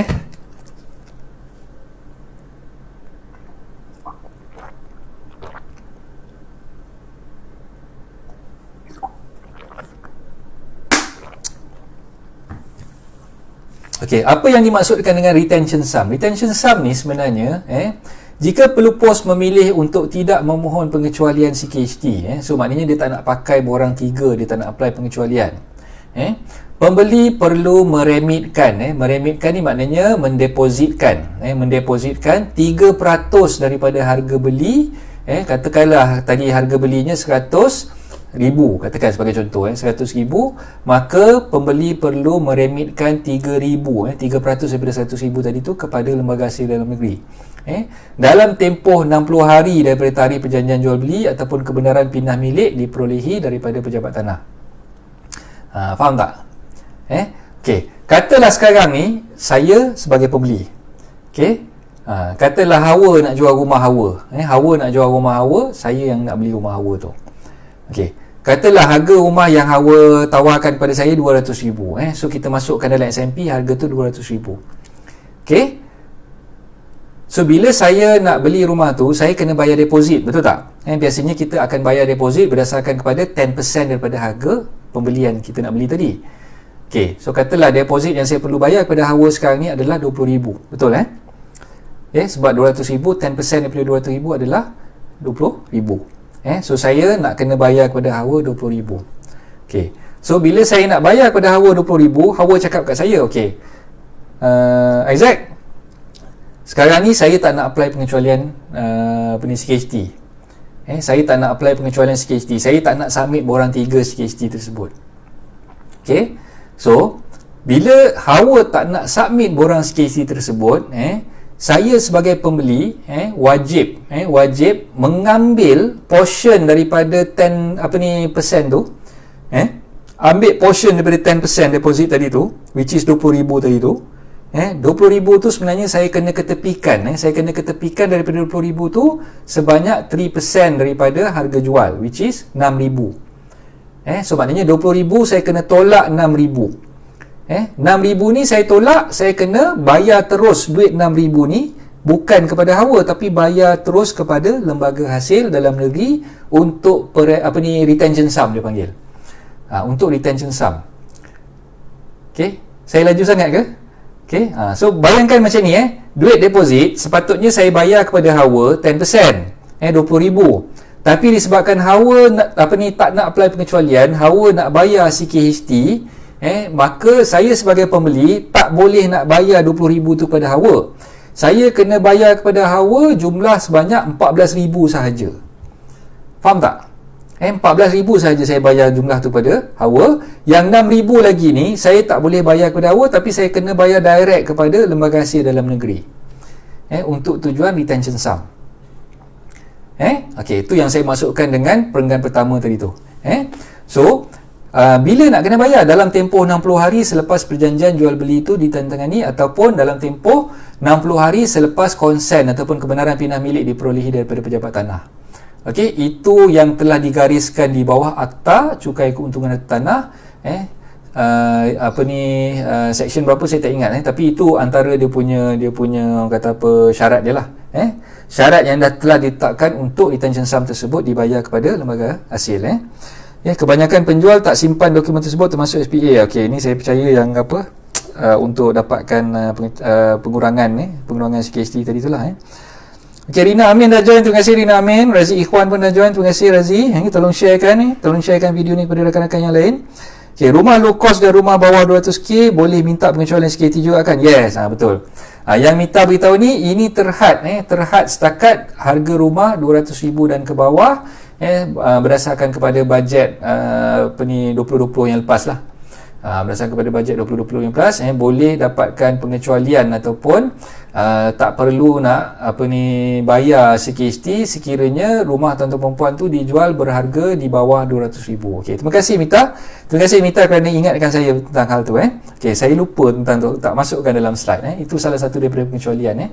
Salah satu daripada pengecualian, kalau tuan-tuan perempuan menjual hartanah berharga 200,000 dan ke bawah, tuan-tuan perempuan tak perlu nak bayar CKST. Tak perlu nak dikenakan CKST. Tapi submission masih lagi kena buat. Penghantaran ataupun penyerahan borang CKST 1A bagi pihak penjual tu, tuan-tuan perempuan masih lagi perlu buat.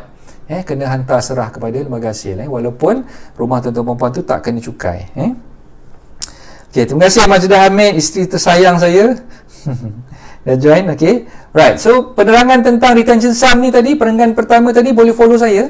Kalau boleh follow, tulis kat situ faham coach.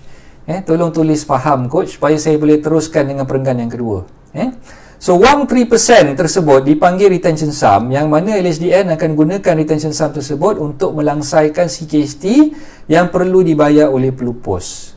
Okey, notwithstanding, tak kira lah sama ada tuan-tuan perempuan jual hartanah tu pada tahun yang ke-6 onwards kena 5% tax, ataupun tuan-tuan perempuan jual hartanah tersebut pada tahun yang pertama kena 30% tax, still retention sum yang perlu dibayar kepada lembaga hasil oleh pembeli masih lagi 3% daripada harga jual. Ini dah termaktub di dalam akta CKST. Jangan salah faham di situ. Kadang-kadang ada orang yang degil, dia degil, coach, saya dah kira dah saya punya cukai yang saya kena bayar kepada lembaga hasil ni baru 5%. 5% keuntungan saya katalah lebih kurang dalam 20,000 je. 20,000 kalau kali dengan 10% baru 1,000 coach. Kan? 20,000 kalau kali dengan 5%, 20 kali 5, 20,000 kali 5%, baru 1,000 yang saya kena bayar. Kenapa saya kena bayar, kenapa pembeli kena bayar retention sum 3% juga? Okey, ni jangan salah faham. Memang dah termaktub di dalam akta, jumlah yang perlu diremitkan untuk retention sum kepada lembaga hasil ni masih lagi 3%. Notwithstanding berapa keuntungan yang kita dapat ataupun berapa cukai yang kita dikenakan pada tahun keberapa yang kita jual tu, ikut table yang mula-mula yang saya beritahu tadi, bukan ikut table tu, tapi retention sum ni masih lagi follow 3%. Tak kira lah, bila anda dah congak-congak dah kira, baru 500 saja ni cukai yang saya kena bayar ni, takkanlah kena retention sum sampai 6,000 juga. Tak, memang macam tu. Pengiraan ni memang macam tu. So wang tersebut perlu dibayar oleh pembeli. Pembeli yang kena bayar. Nanti bila pembeli bayar, pembeli punya resit tu pun dia akan keluarkan, resit yang lembaga hasil dah keluarkan tu pun atas nama pembeli juga. Dia bayar ke dalam akaun akaun retention sum ni, akaun LHDN, yang dibayar tu melalui pembeli punya akaun. So pembeli yang dia kalau katalah urusan tu dibuat oleh peguam, urusan penyerahan borang CKST untuk bayar retention sum ni dibuat oleh peguam, nanti peguam yang akan isikan borang yang berkenaan tu untuk bayar retention sum tu kepada lembaga hasil lah. So tuan-tuan perempuan perlu fahamkan aja kenapa perkara tersebut saya sebutkan, sebab perkara tersebut banyak menjadi mitos, banyak yang masih lagi orang tak tahu tentang perkara ni, tentang retention sum ni. Berapa kali jual pun boleh apply ke pengecualian rumah bawah 200,000? Okey, untuk soalan Faizal ni sebenarnya apa yang saya difahamkan oleh lembaga hasil, sebenarnya untuk penjualan rumah 200,000 ni dia tak semestinya rumah kali pertama. Tak semestinya rumah kali pertama. Rumah kedua ke rumah ketiga pun boleh. Boleh dapat pengecualian sebab kita jual di bawah harga 200,000. Itu kalau tak silap saya lah, sebab sepanjang yang saya buat kes-kes saya sebelum-sebelum ni, untuk sepanjang tahun 2020, 2019 sebelum-sebelum ni, yang 200,000 ke bawah, walaupun rumah tu rumah kali kedua yang dijual, masih lagi dikecualikan daripada CKST sebab harga rumah tu di bawah 200,000. So Faizah faham kat situ. Retention sum akan ditolak dengan tax yang dikenakan ke atas pelupus. Yes. So nanti kalau katalah jumlah retention sum, tu masuk perenggan yang ke 3 tu. Jika jumlah cukai yang dikenakan setelah taksiran dibuat oleh lembaga hasil dalam negeri adalah lebih rendah, maka LHDN akan pulangkan lebihan cukai yang telah dipegang oleh LHDN tadi kepada pelupus lah. Faham tak? Kalau katalah macam Hawa beritahu ni lah, maksud dia sekarang ni kita dah bayar retention sum tu 6,000. Lepas tu kita dah submit borang 1A, sebagai pelupus, lembaga hasil pun dah kirakan, dia pun dah keluarkan, dipanggil letter of clearance. Surat letter of clearance ni? Surat tak apalah, saya dah lupa bahasa Melayu. Letter of clearance dikeluarkan oleh lembaga hasil untuk menunjukkan taksiran duty CKST yang dikenakan ke atas pelupus. So kalau katalah jumlah retention sum yang mula-mula yang saya dah bayar kepada lembaga hasil tadi tu adalah 6,000, tiba-tiba bila keluar je taksiran daripada lembaga hasil tu jumlahnya lebih rendah daripada 6,000 tadi. Katalah jumlah yang dikenakan untuk teks tu adalah 1,000 saja. Maka lembaga hasil dalam negeri akan memulangkan 5,000 tu kembali kepada saya sebagai pelupus. Faham tak? So itu dalam maksud perenggan yang ketiga tadi itulah. Kalau ada pengurang kalau katalah cukai yang dikenakan tu lebih rendah, ada lebihan daripada retention sum yang dah dipegang oleh lembaga hasil, maka lembaga hasil akan memulangkan lebihan tersebut kepada pelupus. So faham? Alright. So seterusnya, sebaliknya jika jumlah cukai yang dikenakan setelah taksiran dibuat oleh lembaga hasil dalam negeri adalah lebih tinggi. Tadi retention sum yang dah di-retain oleh lembaga hasil 6,000. Tiba-tiba keluar notis taksiran, lembaga hasil dah buat pengiraan, jumlah yang dikenakan tu 7,000 pula. Lebih tinggi daripada retention sum yang simpan oleh lembaga hasil. Maka pelupus perlu menjelaskan baki yang terkurang tersebut kepada pihak lembaga hasil dalam negeri dalam tempoh 30 hari. Kalau katalah pengurang taksiran yang dah dikeluarkan tu untuk cukai keuntungan harta tanah tadi tu lebih tinggi berbanding dengan retention sum yang pembeli dah bayar, maka pelupus perlu top up. Yang kena top up ni pelupus lah, sebab cukai tu dikenakan ke atas pelupus. Jadi pelupus perlu top up jumlah yang tak cukup tadi tu kepada lembaga hasil.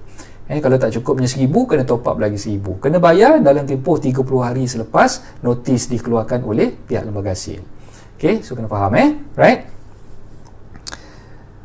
Okey. Alhamdulillah. Faizal dah faham. Awa pun dah faham Alright. So kalau misal kata ada perkara yang tak faham, yang mungkin tuan-puan masih lagi tak jelas berkenaan dengan CKST ni, boleh bertanya dengan saya. Kalau segan nak masukkan dalam ruangan komen tu, tak nak munculkan diri dalam ruangan komen tu, boleh je kontak saya melalui WhatsApp. Boleh kontak saya melalui nombor telefon saya yang saya dah bagi tadi tu, 012-655-0685. So boleh WhatsApp saya selepas ni. Alright, so kita teruskan dengan slide seterusnya. So kesimpulan yang saya boleh buat kat sini so hari ni saya sebenarnya dah terlajak dah dekat pukul 11.30 dah saya tengok jam ni. Biasanya dalam 1 jam lebih sikit je ni dah dekat 1 jam setengah tapi itulah, terima kasih kepada anda yang masih lagi setia bersama saya, yang sama-sama nak belajar apa yang saya cuba nak terangkan pada hari ini. So kesimpulannya, sebelum 2019 hartanah yang dilupuskan selepas dalam tahun ke-6 dan ke atas tiada CKST itu dulu sebelum 2019 tapi sekarang masih ada CKST sebanyak 5%. So tuan-tuan dan puan sebagai pelupus kena faham tahun ke-6 onwards masih lagi ada cukai sebagai individu yang boleh dikenakan sebanyak 5% oleh lembaga hasil dalam negeri.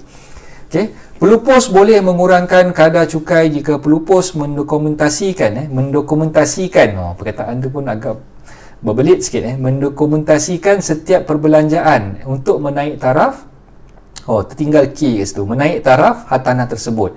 Jadi sila simpan rekod-rekod perbelanjaan, ubah suai rumah seperti invoice, resit kontraktor dan sebagainya untuk dilampirkan sebagai bukti ketika dokumen CKST 1A tuan-tuan dan puan semua sebagai pelupus dihantar ke lembaga hasil dalam negeri. Jadi apa yang saya nak sampaikan di situ adalah perlu pastikan dokumen tersebut disimpan dengan baik di dalam fail masing-masing lah. So jangan letak sepa. Kalau ada buat renovation, pastikan simpan dokumen tersebut dalam fail pembelian rumah tersebut dan bila kita nak gunakan tu nanti kita tak tahu bila kita nak jual rumah tu sekarang, baru kita tergigih-gigih nak cari kat mana pula aku simpan resit ni, kat mana pula aku simpan invoice kontraktor ni. So daripada sekarang kena simpan, kena pastikan semua tu didokumentasikan. Seterusnya, kalau masih dalam dilema sama ada nak mohon pengecualian atau tidak, boleh kenal pasti dulu. So apa yang saya syorkan kepada tuan-tuan puan, kalau katalah dalam dilema nak pakai pengecualian ke tak nak pakai pengecualian. So saya syorkan tuan-tuan puan buat apa yang saya cadangkan ni. Adakah anda mempunyai hartanah lain yang akan dilupuskan? Itu perkara pertama. Katalah sekarang ni, bila kita nak jual rumah sekarang ni, kita tak ada lagi rumah-rumah lain. Anda bukannya investor. Anda nak jual rumah ni, inilah rumah pertama yang anda nak jualkan, dan anda tak ada lagi rumah-rumah lain yang anda berkehendakkan nak jual selepas ni. So kalau misalnya kata anda dalam situasi yang tadi tu, yang mana rumah ni adalah rumah yang pertama dan tak ada lagi rumah-rumah yang lain, jadi saya syorkan anda pergi step yang kedua pula. Step yang kedua, berapakah cukai CKST yang bakal dikenakan berdasarkan kepada keuntungan yang diperolehi daripada hasil jualan. So kena tengok bila tengok hasil jualan, berapa keuntungan yang anda dapat. Katalah RM50,000. Ini masuk tahun yang ke-6 katalah anda lupuskan. So RM50,000 kali 5% lah. Tahun ke-6 5% demi cukai kan. So kena cukai RM2,000. RM50,000 kali 5%, lebih kurang berapa? Tolong kira kan saya agak jam sekejap kat sini. So lebih kurang RM2,500 lah kot. RM2,500 lah kan. RM50,000 kali 5% kat situ RM2,500 lah. So RM2,500 yang anda kena bayar cukai kepada lembaga hasil. Jadi kalau tanya pendapat saya, anda kena congak. Kalau katalah anda nampak RM2,500 ni bukan jumlah yang besar, bukan jumlah yang besar untuk anda keluarkan untuk bayar cukai itu pada lembaga hasil, maka saya syorkan anda bayarlah. Anda tak payah nak apply pengecualian. Kalau anda rasakan jumlah RM2,500 ni terlalu besar untuk anda bayar, terlalu besar untuk anda bayar, dan bila tengok balik soalan yang pertama tadi, anda tak ada lagi rumah-rumah lain untuk anda nak jual selepas ni. Jadi kalau tanya pendapat saya, kalau anda rasakan RM2,500 tu terlalu besar dan tak ada rumah lain yang anda nak jualkan, jadi ini pengecualian ni adalah bersesuaian lah untuk anda apply. Bolehlah anda apply pengecualian untuk rumah yang anda nak jualkan sekarang ni, kerana cukai yang dikenakan tu bagi anda terlalu tinggi, dan anda tak mampu untuk bayar cukai tersebut. Jadi saya syorkan anda apply pengecualian dan mohon kepada lembaga hasil untuk dapatkan pengecualian tersebut melalui borang CKST 3 yang saya sebutkan tadi lah. So itu antara perkara-perkara yang saya boleh buat sure untuk anda fikir-fikirkan lah. Alright. So setakat ni macam mana? Coach, kita kabinet di dapur dan bilik-bilik boleh masuk dalam perbelanjaan untuk dikepilkan semasa submit borang CKST. Boleh, tak ada masalah. As long as perbelanjaan tu kita dah keluarkan untuk upgrade ataupun upliftkan kita punya market value rumah tersebut. Tak kisahlah buat renovation kat luar ke, renovation kat dalam ke, buat wardrobe ke, buat kitchen cabinet ke, tak ada masalah. So soalan red dekat situ, jawapannya boleh, tak ada masalah. Cuma pastikan red kena ada invoice dan juga kena ada receipt yang kita dah bayar lah. Tu kena lampikan. Kalau katalah kita buat dulu dah hilang dah dokumen tu, so kena cari balik, kena compilekan balik dokumen tersebut untuk dihantarkan kepada lembaga hasil. Ada apa-apa lagi soalan yang saya boleh bantu untuk jawabkan? So kita dah masuk ke slide yang terakhir. So seperti biasa, saya nak war-warkan di sini, rakan-rakan yang masih lagi belum follow kami, Hartanah dan anda, sila follow kami untuk mendapatkan tips harian, untuk mendapatkan informasi, mendapatkan maklumat berkenaan dengan selok-belok ataupun jual beli hartanah di situ. So dalam perkongsian saya ni, saya akan buat sepanjang tempoh Perintah Kawalan Pergerakan setiap pagi. Setiap pagi saya akan buat perkongsian dengan tuan-tuan puan semua pada jam 10 pagi. Pada jam 10 pagi. So nak tengok kat mana? So kalau nak follow kami, tengok di Facebook Hartanah dan anda, ataupun di Instagram Hartanah dan anda, ataupun nak follow YouTube channel kami pun boleh, nak subscribe YouTube channel kami pun boleh. Tolong subscribe tolong subscribe di YouTube channel Hartanah dan anda. Kalau tuan-tuan puan yang berkehendakkan nak masuk dalam Telegram channel saya, nak dapatkan maklumat ataupun nak mendapatkan informasi, sharing-sharing saya di dalam video yang saya dah buat ni, saya biasanya akan masukkan dalam Telegram channel. dalam Telegram channel saya. So Telegram channel saya, link tu saya dah bagi kat situ, Coach Isaac. So boleh search di dalam Telegram tu, channel Coach Isaac. Coach Isaac. InsyaAllah saya istiqomah setakat ni. Setiap hari saya tak pernah gagal, saya akan bagi je inputs, untuk tuan-tuan perempuan boleh belajar lah daripada apa yang saya kongsikan tadi. Alright. So itu saranan saya untuk kelas online pada pagi ini berkenaan dengan cukai keuntungan harga tanah. Saya harapkan tuan-tuan perempuan semua faham, dapat sedikit sebanyak ilmu yang saya kongsikan, dan kalau boleh tuan-tuan perempuan sharekan video ni kepada rakan-rakan yang lain supaya rakan-rakan yang lain juga mendapat manfaat daripada apa yang saya dah kongsikan sebentar tadi. Okay? Alright, so untuk kesekian kalinya saya mendoakan tuan-tuan perempuan semua berada dalam keadaan sihat walafiat, terus bersabar menempuh segala dugaan yang ada sekarang ni dalam tempoh-tempoh yang sangat mencabar sekarang ni. Dan saya turut mendoakan rakan-rakan, sahabat-sahabat yang berada di barisan hadapan, frontliners kita, para doktor, para nurses, abang-abang polis, abang askar, abang bomba, pasukan gerakan mana-manalah yang mungkin sedang bertungkus lumus untuk memastikan wabak COVID-19 ni dapat dibendung. Semua tu saya ucapkan tahniah, saya ucapkan ribuan terima kasih kepada mereka kerana terus berkhidmat untuk negara, untuk kita semua. Jadi kita duduk diam-diam saja kat rumah, tak perlu nak keluar, tak perlu nak sibuk-sibukkan diri, nak merayap dan sebagainya. Duduk saja di rumah, work from home. So buatlah perkara-perkara yang bermanfaat bersama keluarga. Kalau dulu tak sempat nak sembang dengan anak-anak, kalau dulu tak sempat nak solat berjemaah dengan anak isteri kita, jadi inilah masanya yang kita gunakan. Okay, so itu sahaja perkongsian saya untuk hari ini. Sangat banyak ilmu dapat. Okay, terima kasih Faiza. Okay, so saya harapkan semua sama macam Faiza, so supaya apa yang saya kongsikan tu dapat dimanfaatkan, gunakanlah sebaik mungkin. Alright, itu saja perkongsian saya untuk hari ini. Okay, terima kasih. Okay, Azwan Atana, terima kasih. Yang lain-lain, okay, so saya ucapkan selamat maju jaya kepada semua, dan insyaAllah kita akan jumpa lagi esok. Sudah pasti dengan topik yang berbeza lah. Saya tak fikir lagi topik apa saya nak share esok. Nanti saya akan war-warkan. So follow, stay tune dalam Facebook page Hartanah dan Anda. Okay, alright. Assalamualaikum warahmatullahi taala wabarakatuh. Bye bye.